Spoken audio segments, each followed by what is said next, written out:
There are certain days in the year which are more virtuous than others. One such day is the 10th of Muharram, which is known as the day of Ashura. One of the best things to do in this day is to fast. The Prophet ﷺ and the companions would fast on this day before the obligation of the month of Ramadan.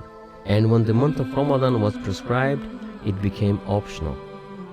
The Jews used to fast on the day of Ashura because it was the day when Allah subhanahu wa ta'ala saved the Bani Israel from their enemies, Fir'aun. So Musa alayhi salatu wasalam fasted on this day.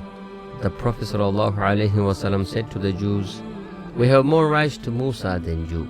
So he sallallahu alayhi wasallam fasted on that day and commanded the Muslims to fast on that day. Once Abu Hurairah radiallahu anhu asked the Prophet sallallahu alayhi wasallam, which fasting is the best after the month of Ramadan?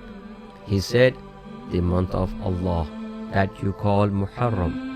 Ibn Abbas radiallahu anhu said, I never saw the Messenger of Allah so keen to fast any day and give it priority over any other than this day, the day of Ashura. Fasting the day of Ashura will forgive the sins of the year that came before it, meaning the previous year.